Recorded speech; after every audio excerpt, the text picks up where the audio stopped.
Therapy Chat Podcast, episode 66. This is the Therapy Chat Podcast. The information shared in this podcast is not a substitute for seeking help from a licensed mental health professional. And now, here's Laura Reagan, LCSW-C, with today's episode.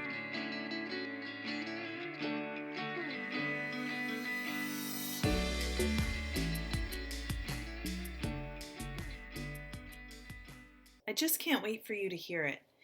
And I will stop talking and let you hear it in just a second. But first, some introductions are in order. My guest for episode 66 today is Dr. Leslie Korn, who is a psychotherapist and has her master's in public health. And she has many acronyms after her name, but she's an integrative medicine expert and traumatologist. And she has been in practice for 4 decades, to be exact. And she lives and works in Mexico, where she is certified as a nutritional therapy practitioner. She does polarity therapy. She's a therapeutic massage and body worker, and she's educated at Harvard. Dr. Leslie Korn is such an interesting person who has done so much, and when you listen to her talking, you'll understand why I'm saying this. She can explain this complex work she does so clearly and make it so interesting and applicable to clinical practice as well as everyday people who are interested in how nutrition relates to mental health. Dr. Leslie Korn is the author of the book Nutrition Essentials for Mental Health, a complete guide to the food-mood connection, which I found and love and has really changed the way I look at my practice. And she's also the author of Rhythms of Recovery, Trauma, Nature, and the Body, and the Multicultural Counseling Workbook, and Preventing and Treating Diabetes Naturally, the Native Way. I think you're going to be really fascinated to hear what Dr. Korn has to say about how she got started doing body-oriented psychotherapy, what she's learned from her years in the jungle, and how nutrition can help our mental health. She discusses the connection between trauma and physical and mental health, which I was hanging on every word for that part of it, self-care, and she talks about what is the right diet for everyone. She explains that fat is actually our friend, which is really counter to what we've been hearing for 30 years. She explains that clinicians can use the science and the art of nutrition to help clients, and that the gut is our second brain. You've heard me talk about the Adverse Childhood Experiences study, and I know that childhood trauma affects physical and mental health over the lifespan, but Dr. Korn gives us a clear connection that explains why that is and how it works. Any survivor of childhood trauma who's listening will surely feel empowered to understand this connection from listening to her clear explanation. She talks about pharmaceuticals du jour and diagnoses du jour, and how the food-mood connection could be in direct conflict with traditional Western ideas about medicine and health. She talks about the role of the gallbladder and how social justice fits in with physical and mental health, blood sugar, and much more. So I'm not going to talk about it anymore. I'm just going to be quiet so you can listen to my interview with Dr. Leslie Korn. This is part of the Integrative Mental Health Series, and I'm very excited to share this interview with you. So please let me know your feedback. You can comment on my Facebook page, on Twitter. I'd love to hear from you. Hello, welcome back to Therapy Chat. Today I'm very excited to have special guest with me all the way from Mexico who is super knowledgeable about the connection between mental health and nutrition. So I want to welcome my guest today, Leslie Korn. Thank you so much for being here. Thank you for having me. I'm so excited. You've been doing this research for years and years and years. And I recently came upon your work through your book, your most recent book, Nutrition Essentials for Mental Health. But can you tell our audience a little bit more about yourself and your work? I'd be happy to. I am actually, as you say, speaking with you from Mexico, where I've spent most of my career living and working first in the jungle and now in the city. And it was really my initial foray into the jungle that introduced me into what I would call natural medicine for mental and physical health. And I came here when I was very young. I'm now in my 40th clinical year of practice. And Congratulations. oh, thank you. It feels like yesterday. And and I really began my work because I got sick with everything there was to get sick with in the jungle. And I'm from urban Boston, and I came out of the feminist 60s and 70s of our bodies, ourselves, and self-care. And I'd had an early exposure to yoga and meditation and acupuncture. And so when I found myself getting sick in the jungle, it was the women healers who I turned to. They were both my friends and became later my colleagues and teachers. And together we collaborated on a health center for several decades. And Wow. so it was that first initial exposure to the use of nutrition and herbal medicine that really introduced me to my career path. It's so interesting. And what I've noticed recently is that the more traditional ways are really becoming more commonly used now, but we have the research to back it up for the skeptics who say, no, those things are new age practices, or, that's just hocus pocus. And, now there's a large body of research that shows that that's not the case. It's kind of catching up. Absolutely. When I began my work, even the word stress was not in our vernacular, if you can believe it or not. Mm. Even mindfulness, when I did my clinical training in community mental health at Harvard in Department of Psychiatry, very traditional, or I'd say more conventional, mindfulness was in the closet. That was in the early 80s. And yet it took a group of thoughtful psychologists who were interested in Vipassana to see the value of it. And now we take mindfulness really for granted. It's being incorporated in schools and prisons. So I think that's the nature of this work, that really what happens is if something works and it's valuable, then it finds its way into and become integrated into our treatment programs. After I spent some time initially in the jungle, my first initial work was as a body worker. I'm trained as a body worker. I trained in polarity therapy and cranial sacral therapy and also massage. And that was really my initial clinical work. And after 10 years of doing that, it became very clear that people had stories to tell. You touch the body is in pain, and out comes the story of what's underneath that pain. And it was that, along with my exposure to nutrition and herbs, that took me into the formal study of psychotherapy. And then I really became a body-oriented psychotherapist. Oh, what a beautiful transformation. Just putting all of those pieces together to bring it into your work and be able to really show, people how it's all connected. It is all connected. And I think that's one of the most important gifts we can give our clients and our patients, those of us who work in an integrated model, because so many people suffer from seeing a mental health person who knows not about their body and seeing a physical health person who knows not about their mental health.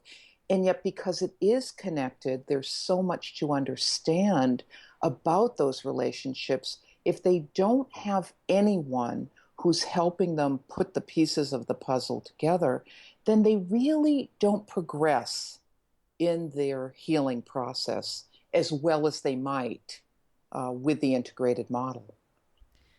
Yes, and I see so many people who are suffering greatly with mental health because of trauma. As I mentioned to you before, that my focus in my work is with people who have experienced complex trauma, so usually childhood trauma.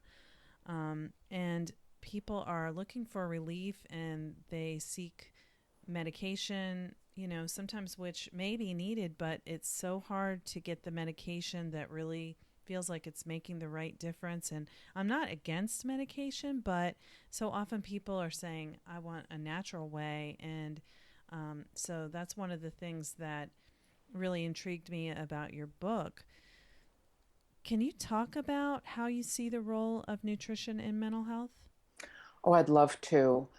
Um, as someone who also, like you, works with complex trauma, and boy, it's hard not to when you're working in the mental health field, because so much mental illness has an etiology in traumatic experiences.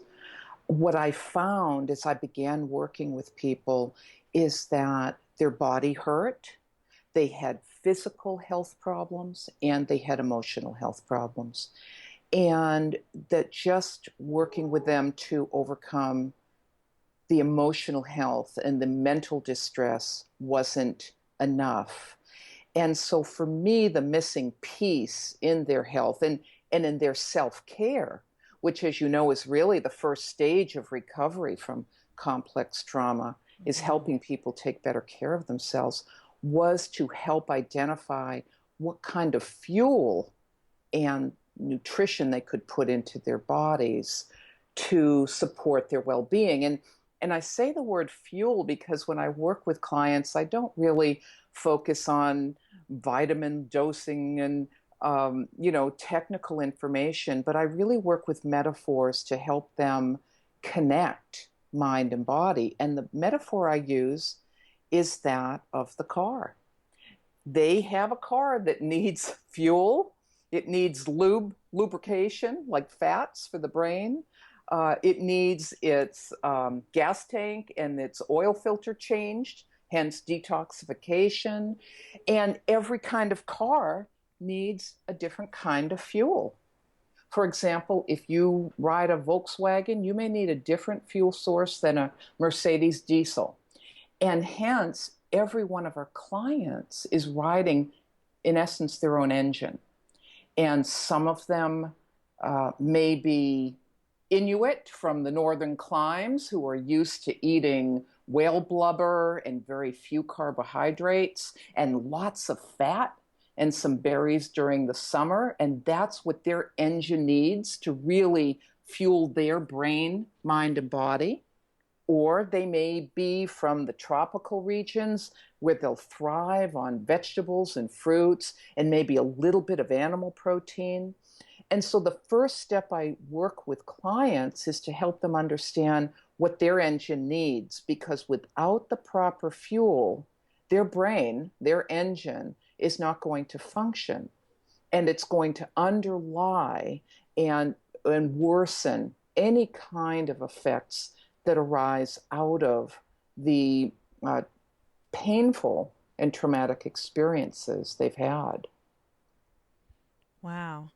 That's really interesting about the different regions that,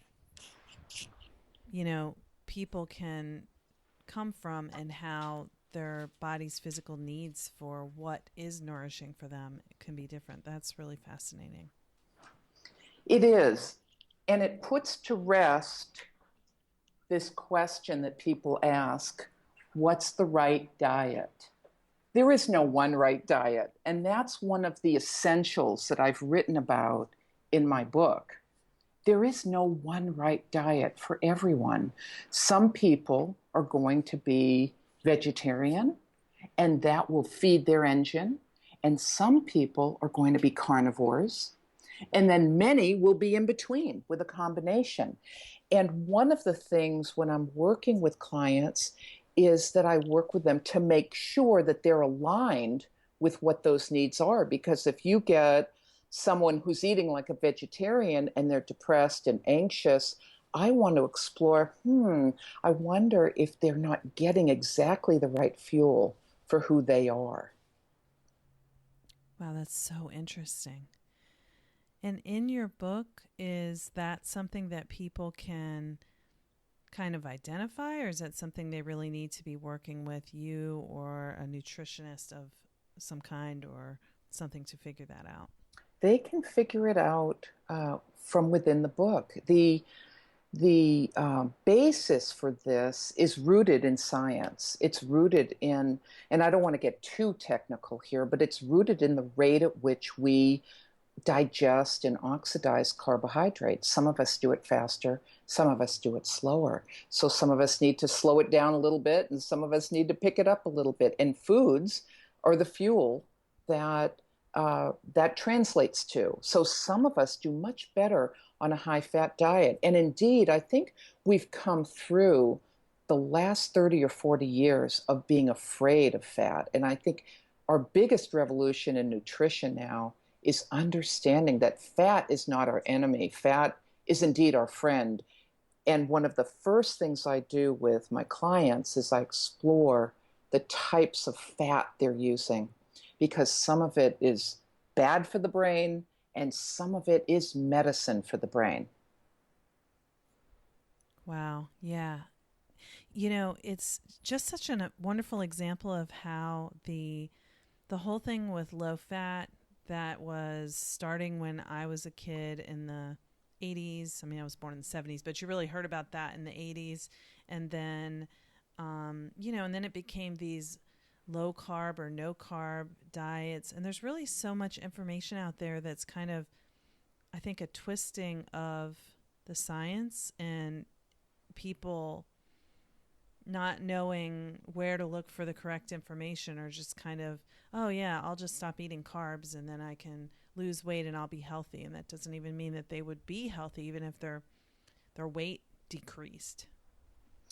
So true. And that's why I wanted to take nutrition out of, or the ideology out of nutrition, because nutrition can be almost like a religion for people. People have their beliefs and they're going to stick to them. And yet, this book, I wanted to present the whole picture that would cover a range of needs that people have, and really deconstruct or break down the thinking and what we know about nutrition, not based on belief systems, but based on science, and then for the clinician, the art of applying this with our clients. Yeah, and I want to ask you a little bit later in our discussion about how therapists can use the information in your book and your other books to help clients. But first, I was hoping you could explain. I'm so fascinated by this concept of the gut brain. And, we're just starting to hear more about it in like public arenas where it's more commonly discussed. But even then, it's not really in depth. So you talk about the gut as the second brain. Can you explain more about that concept? Yes.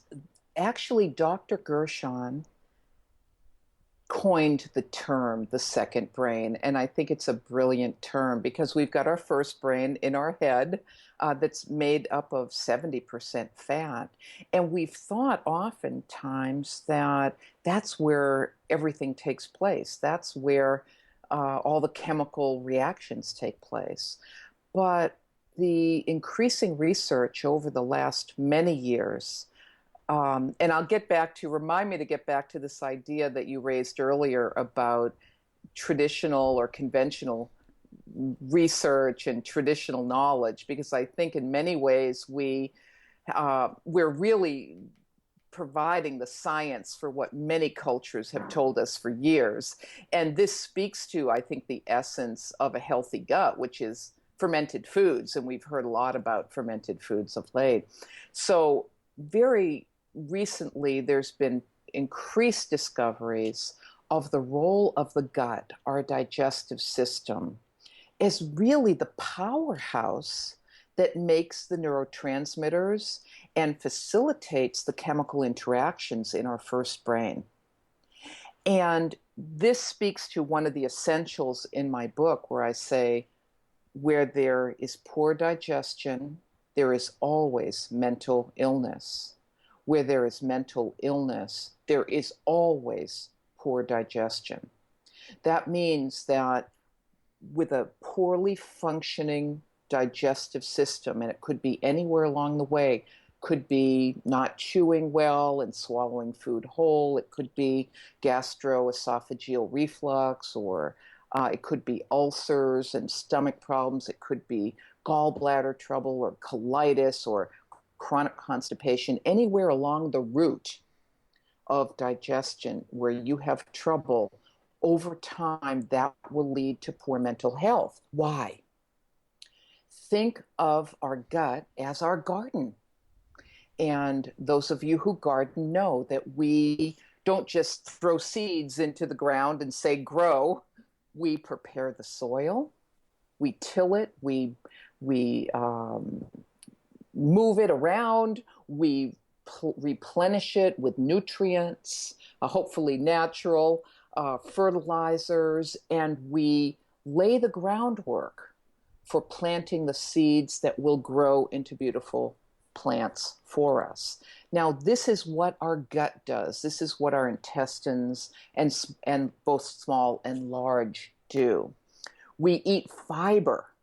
Fiber is called a prebiotic that lays the groundwork. It tills the soil in our gut, in our intestines, in the sponge-like atmosphere of our intestinal walls. And it sets the stage for when we take in our natural bacteria that sets the stage for growing the seeds and the fruits and the foods that we eat.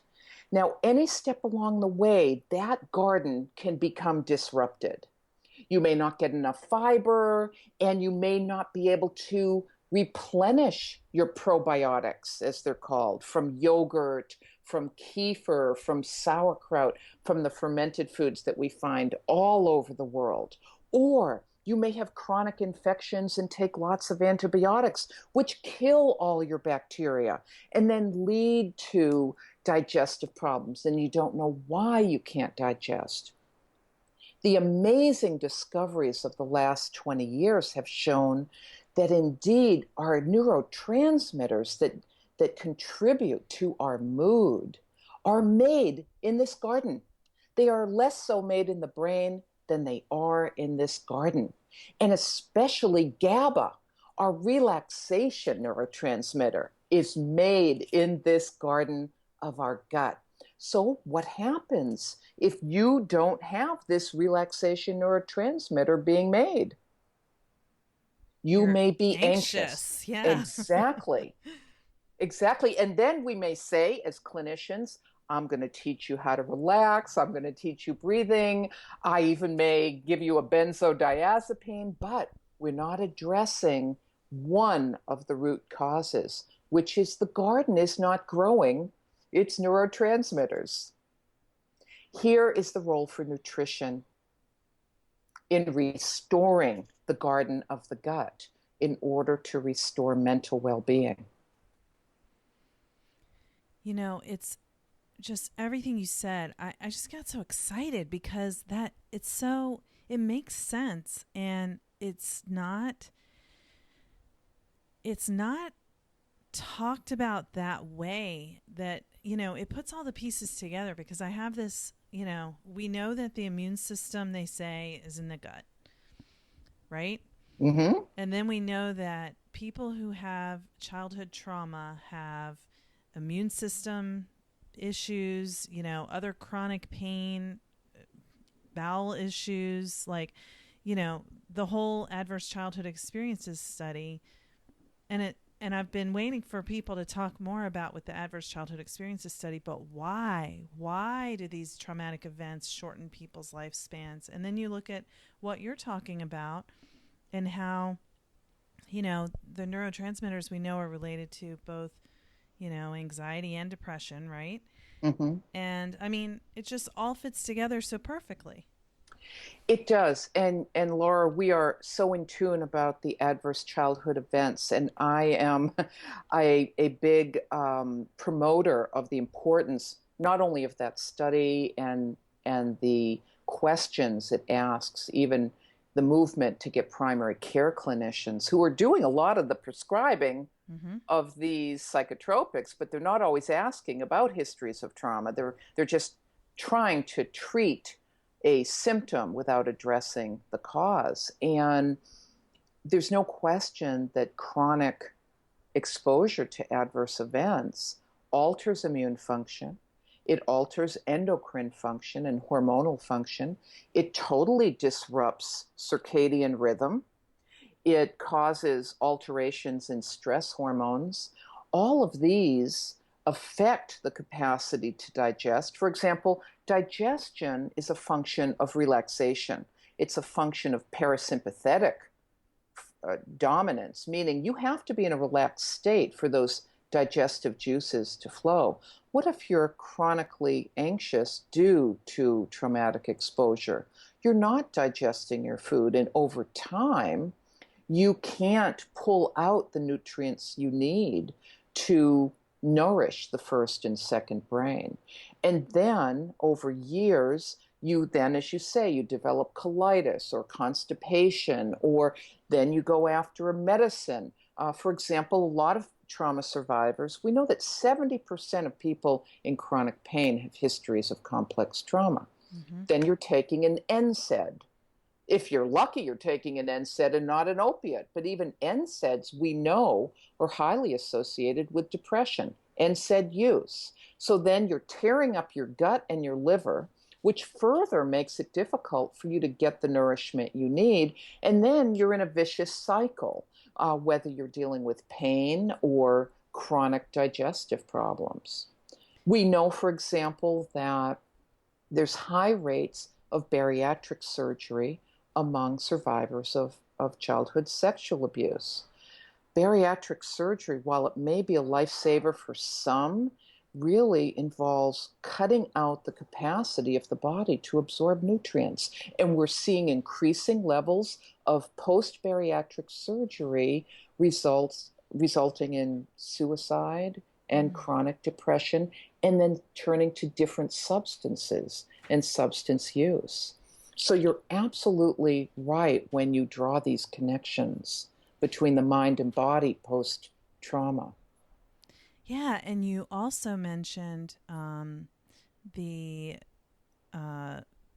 relationship between childhood trauma and chronic pain, but there's also, we know, a relationship between substance abuse and childhood trauma as well. Like, many studies have shown that a majority of people who abuse substances have some kind of history of childhood trauma. So, it's all just, it's like, get the trauma taken care of. And now we know that, and have known for a long time, and I'm learning that, what's going on in the gut is a major component of healing those effects. So that's really powerful. Absolutely. In my first book, Rhythms of Recovery, I addressed just this issue because as a clinician, you know how challenging it is to help clients make that first step towards self-care.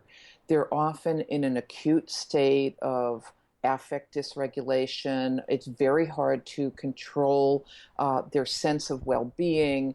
They're using substances to self-medicate, whether they are psychotropics, whether they are opiates or benzodiazepines or alcohol or different kinds of drugs, as well as food.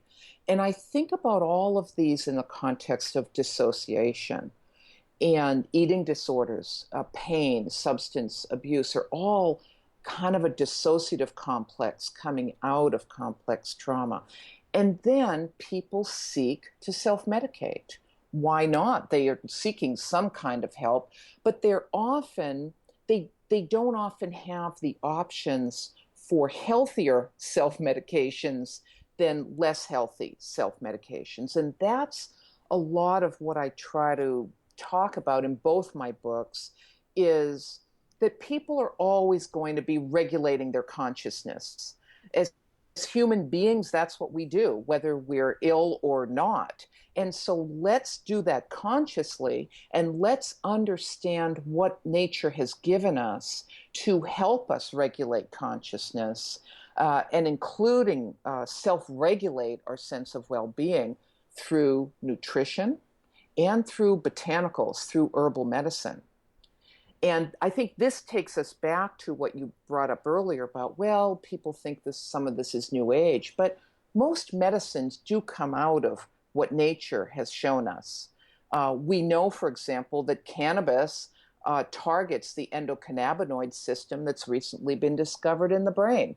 We know that hemp targets that system. Hemp oil is a wonderful oil to nourish the brain and for relaxation. And obviously, cannabis has been widely studied and continues to be for helping people with PTSD relax and sleep as an alternative to other medications.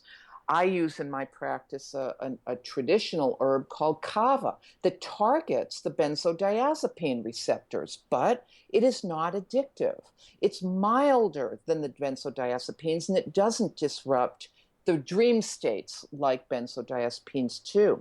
So a lot of the principles we work with in nutrition and botanical medicine is to say what you're craving is what your mind body says it needs. Now, let's find a healthy substitute for the harsh medication or the harsh drug or the substance that has a lot of negative side effects, and let's inch you towards, along with your counseling and your exercise and your body work and acupuncture, let's help you choose more thoughtfully and more healthfully among what nature's provided for these substitutions to still get the biochemical and affective effect that you so need.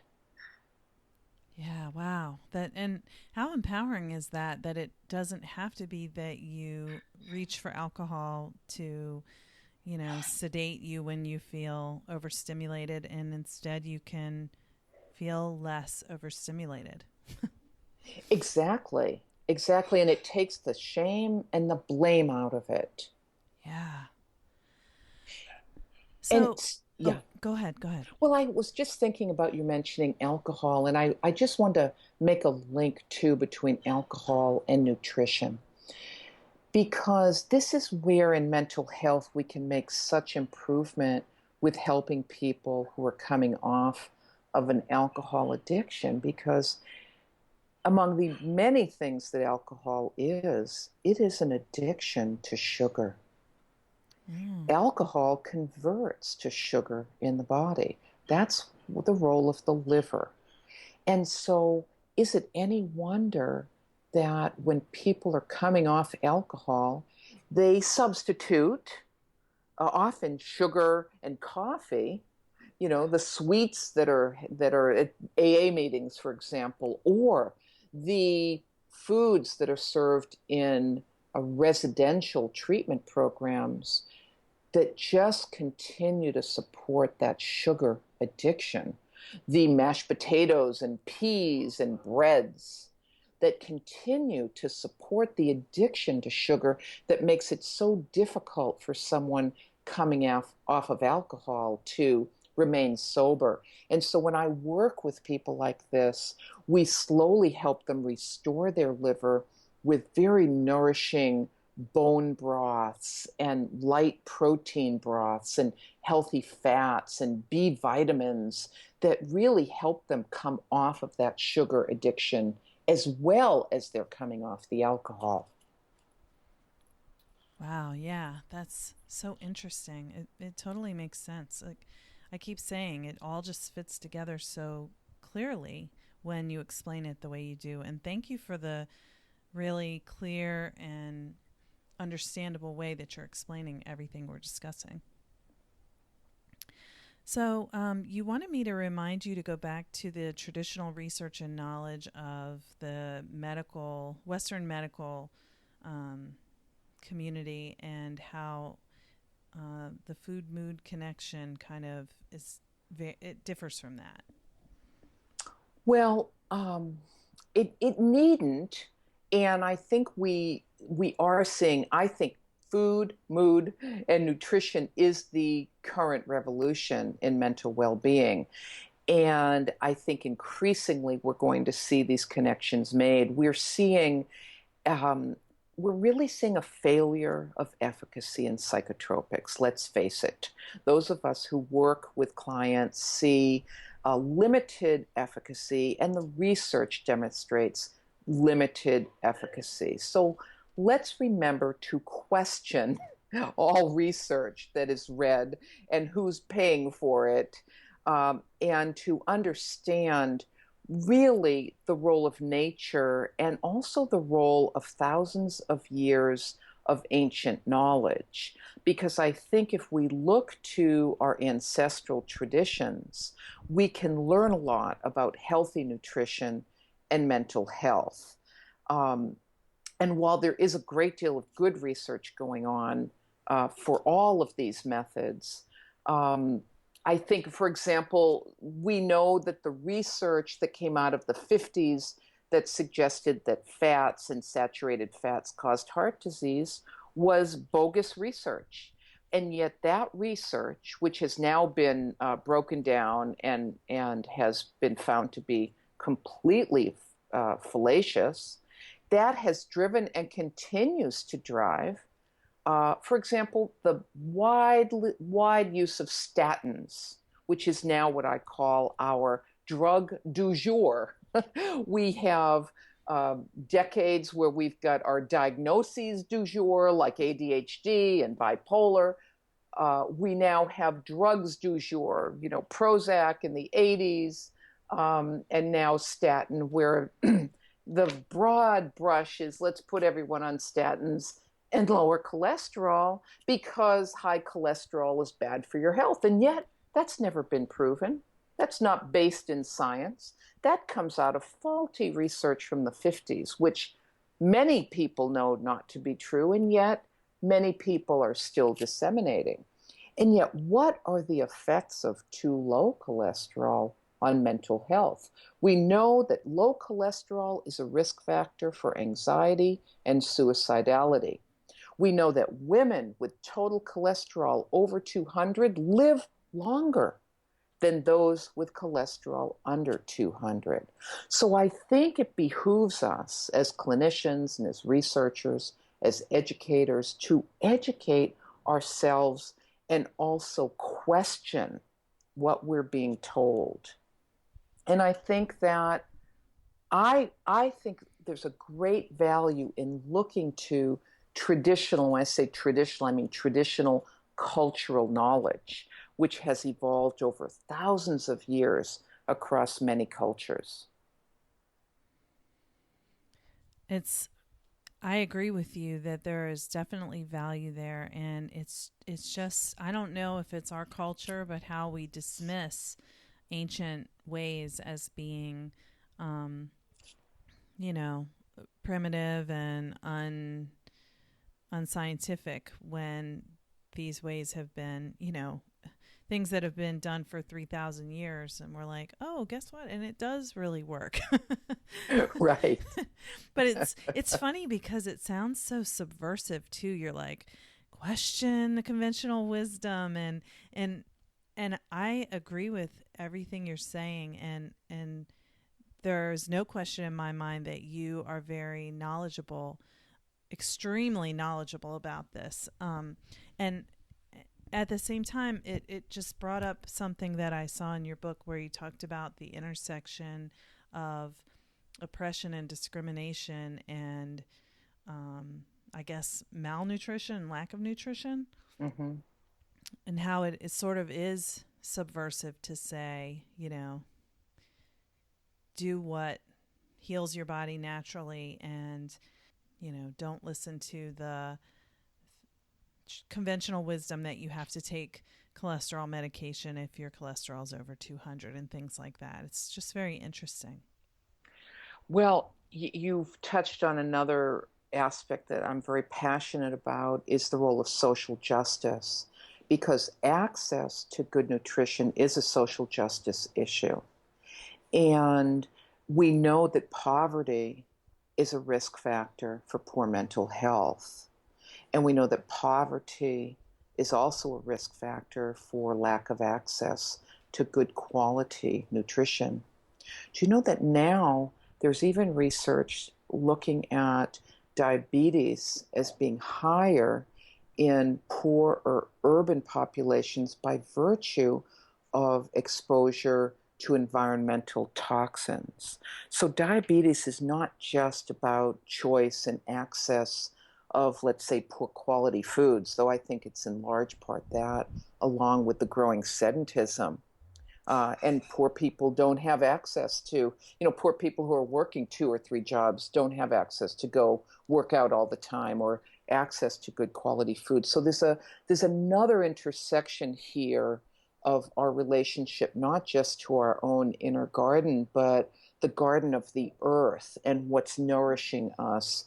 And we see, for example, very much higher rates of gallbladder surgery among minorities.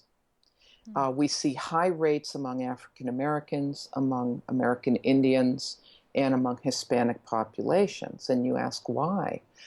Well, I think they're vulnerable. First of all, taking out your gallbladder is like throwing out your garbage pail because it's full. It's generally an unnecessary surgery that gets enacted every day on thousands of people. But the gallbladder has an important function for mental health because it helps emulsify, it helps digest fats. If you can't digest and emulsify fats, just like imagine when you're washing your dishes at the sink and you've had, a fatty meal, maybe you've had some fish or a steak, or you've had butter on some vegetables, you use soap to break down that butter on your plate so you get it clean. That's what the gallbladder does when you eat fat. And then it spreads it into your bloodstream and feeds your brain. You don't have a gallbladder, you don't do that as efficiently. And so we've got a very profound connection between nutrition, mental health, and social justice, and minority disparities and challenges for access to good quality health care. Yeah, wow. Well, I'm with you on that too. Now, I was just getting concerned. I was giving you a little too much to digest here, Laura. Oh, no, I'm thinking about my dream where food is free. Oh, I love that. I just feel like, why can't food be free? And then, if you want the fanciest foods, you can pay for them. But the basic foods that are healthy and nutritious, why can't that just be free for everyone? Why should only people who have means be able to get food? It's just exactly. So that's that's how I want to make the world a better place. Let's make food free. I love that vision. But we're not talking about like junk food. No. And that, I think, is the first place to start when we're talking about the food mood connection. And when I work with a client who's talking about mood lability, where they've got been diagnosed with a mood disorder, or they're mood labile, or they can't seem to manage their mood, it's up and down, I say, all right, before we start diagnosing you with an illness here, let's look at your blood sugar. Let's look at what you're eating. Are you eating Pop-Tarts for breakfast, full of sugar, that's going to make your mood zing up and then crash and put you in an irritable, depressed mood 2 hours later? Are you then having donuts as a snack because you're working and you can't grab something to eat? Are you eating a poor quality, sugar enriched salad dressing over salad that you think you should be eating when really you need a good piece of protein midday?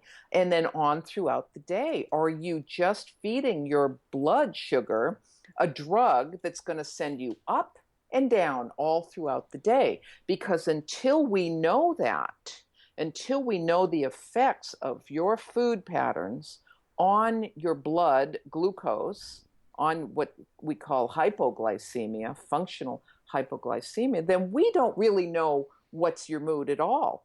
And let's identify the effects of this, and let's straighten out your diet, and then we'll see exactly whether you are mood disordered, because chances are we could get a 25, 50, 75% improvement, because then the rest we can deal with counseling, and the terrible things that you've gone through and the stress in your life. Yeah. That's such an empowering message. Absolutely.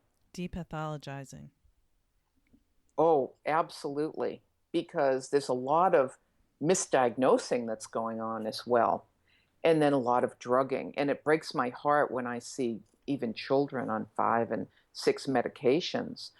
And let's link this together with cultural and traditional food systems, where in ancient times, I think in ancestral times, people did have access to food in ways that they don't now. I do a lot of work with tribal communities and indigenous communities throughout the world, particularly in Mexico and the Pacific Northwest into Alaska, but also have worked up in the Northeast where I'm from. And prior to colonization, prior to 500 years ago, you did not have ADHD, you did not have depression, and you did not have suicide. We now have record rates of these issues along with substance abuse. Now, in part, we're looking at not only complex trauma, but we're looking at historical trauma. But it's linked to a complete alteration of traditional foods and traditional diets. The Inuit, for example, lived very healthfully and very happily, as I mentioned earlier, on high-fat, low-carbohydrate diets, and lived quite happily doing so, and had no heart disease and no suicide, or very, very rare mental illness. But in comes the effects of food and colonization, basically, that brings wheat to a hemisphere where there was no wheat prior, or a culture that never ate wheat. Pig, there were no pigs in this Western hemisphere. Cows and cow dairy, and along with soy protein, which is very dangerous for health. And so you start then, now we're looking at 40, 50 years of USDA shipping these kinds of foods, which again are the wrong foods for the wrong car. It's the wrong fuel for Inuit bodies. And you see an epidemic of mental illness.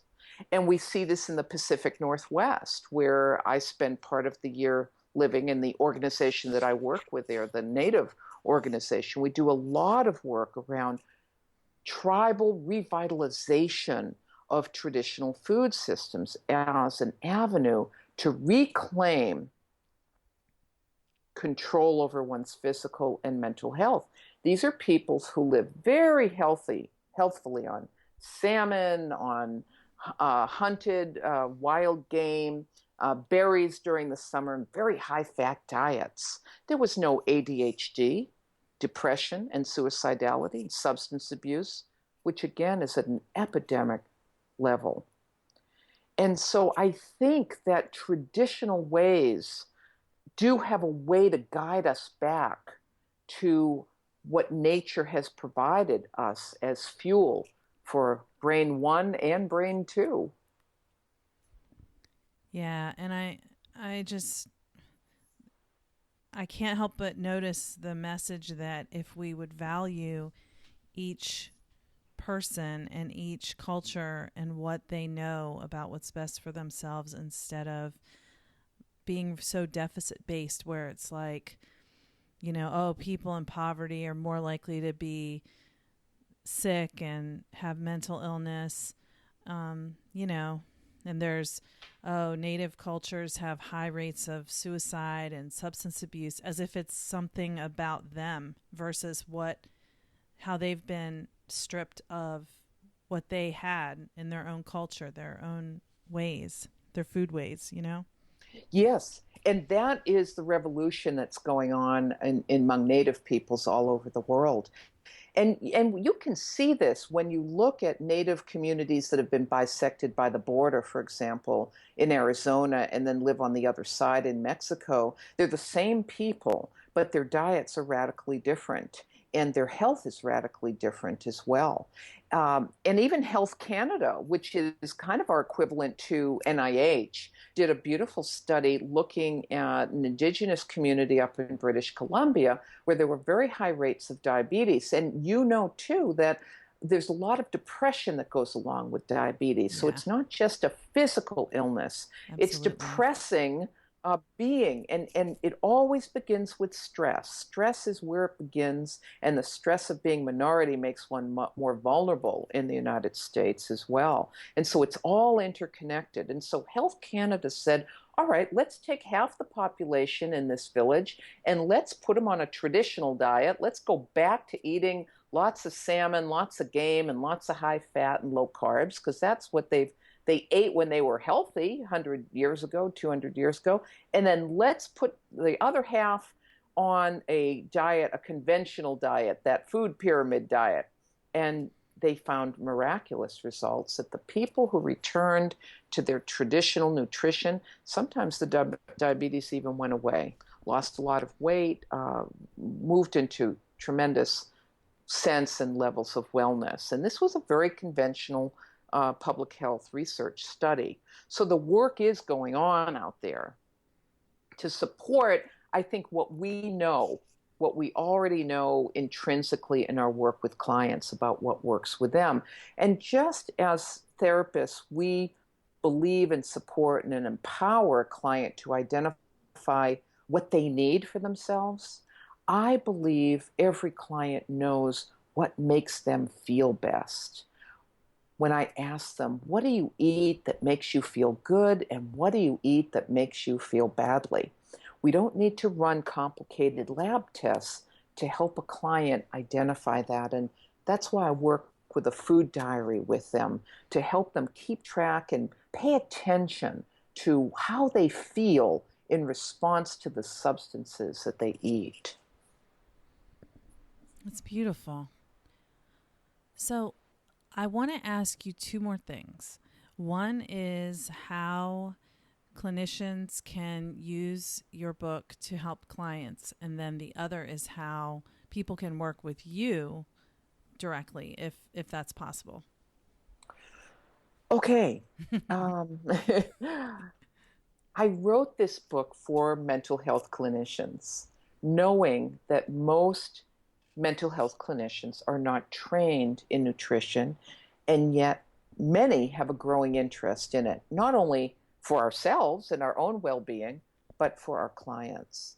We know some of the basic things. If we have a client who's anxious, we're inclined to ask them, how many cups of coffee are you drinking every day? It's not rocket science to suggest that maybe 1 cup is good. And I always say coffee is a drug. It's not a beverage. So use it like a drug, not a beverage. A cup, 2 cups in the morning increases dopamine, increases focus. But more than that will make you anxious. And so educating our clients in our psychoeducational tradition, I think, is an easy transition into nutrition. Asking our clients, are you eating 3 meals a day? Are you eating what kinds of food? Are you eating junk food? Are you eating too much sugar? Some of the basic self-care questions, I think, are the first place to start. They don't require specialized knowledge. Even simple things when I talk about magnesium. I'm not expecting that a mental health clinician will start off suggesting that magnesium supplementation is good for sleep, even though we know it is. But it's a very simple suggestion when we say to a client who's having trouble sleeping, how about taking an Epsom salt bath before bed? It's a very simple intervention that allows the client to absorb magnesium and relax. You're not working outside of your scope of practice to suggest simple self-care home remedies for a client to use. And I think this brings me then to the question, any mental health clinician that's going to work with nutrition will either choose to work from a psychoeducational model, they'll work from a competency model in which they themselves will build their competency, and this book will help them do that. But depending upon the state they live with or live in, they will need to identify what their scope of practice is, not only in their profession, but in their state, because the governance of nutritional advice is governed state to state. And there is a Center for Nutrition Advocacy that you can Google, and you can see a map of all the states and what they allow and what they don't allow. So I suggest kind of a three-tiered approach. The first tier is knowing what's involved with nutrition and mental health. And my book provides that in a comprehensive way. Then you decide as a clinician, what role do I want to play in this? Do I want to give some gentle, simple, actionable self-care suggestions? And then do I want to build a reputation as someone that will work with clients in nutrition and mental health and identify a nutritional therapy practitioner that I can work with in tandem to help my client? Maybe I'm going to help them stay off psychotropics or get off psychotropics, in which case maybe then I'll work with the prescriber. Or am I going to build my competency and develop even another credential and build a standalone niche practice to practice mental health nutrition? So the clinician has a lot of options for how she or he wishes to practice.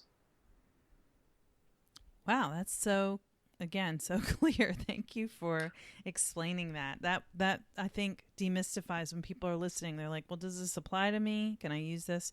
Okay, can I use it in my own life? Can I use it to help me with clients?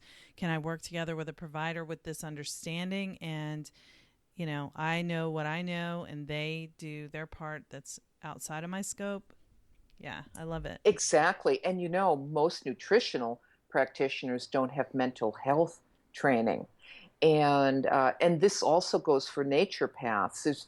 I taught mental health in naturopathic colleges, so I know they get one semester, and unless they focus on it, and yet they're very good resources for nutrition and diet and supplementation and alternatives. And so the idea of partnership and group practices is a very dynamic idea for the mental health clinician. And you mentioned something that I'd like to build on.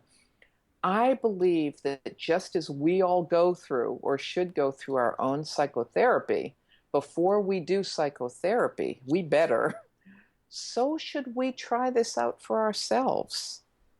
We're on our own health path. We're on our own path of recovery from any number of exposures in our own lives. And so first and foremost, we should practice this on ourselves. We should explore this for ourselves, because that also not only enhances our health in what can be very stressful, demanding practices, and enhance our own well-being and optimize our cognitive function, but it also gives us insight into the challenges of change. And that's why I've incorporated into my chapter 9, my final chapter, how to integrate motivational interviewing into this process, because that helps us bridge that work with our clients. How do we change, and what are we ready for? That's the big question, is it not?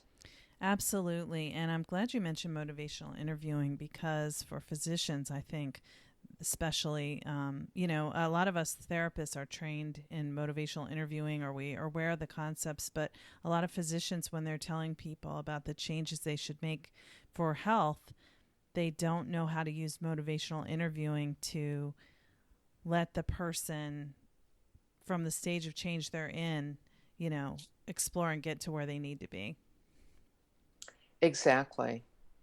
And, that brings up this issue that change, and we see this in efficacy of group therapy and in the 12-step programs, that there's a role for us as clinicians to run mind-body groups and mental health nutrition groups that change occurs in the context of community. It's an awful burden we put on people to change individually. That's why the family benefits when the whole family changes. It's not just one person.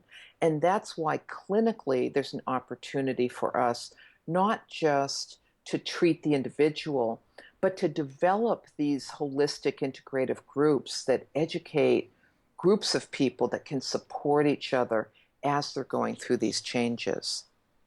Yeah, and of course, combating isolation and shame is always beneficial to mental wellness. Absolutely. And there's a role here for integrating this into um, complex trauma recovery groups. And I always do that in my later stage groups once we've even in early stage where you're talking about self-care. And so I think there's a way to creatively do that give people tools for self-care. Oh, you're so inspiring. The things you're talking about are just like I'm so fired up and I really appreciate it. Now, before we finish up, will you tell us how people can work with you and where we can find more about what you're doing? Well, thank you. I live full time in Mexico. I travel and teach for PESI. I teach two different courses, one on this subject and one on multicultural diversity. So clinicians who want to train in this topic can either attend an on-site training or purchase a DVD of the training, and you can access my schedule through my page, my events page on drlesliekorn.com. And if you go to that page, you can always reach me via email there.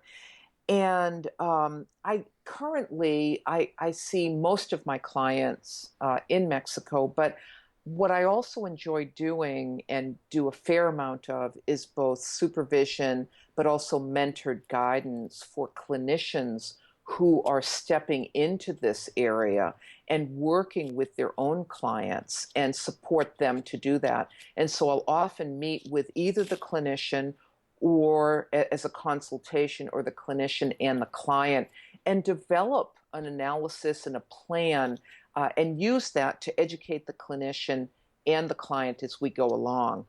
So those are the two main ways that people can go the next step with me if they're interested. Wonderful. And because I'm sure some people are going to be listening to this and saying, "Well, I'd love to implement something like this into my practice and it's within my scope, but I have no idea where to start or I wouldn't know, if I was doing it correctly." So just being able to consult is really valuable. And your book, the newest one, is Nutrition Essentials for Mental Health, a complete guide to the food mood connection. Where can people find that?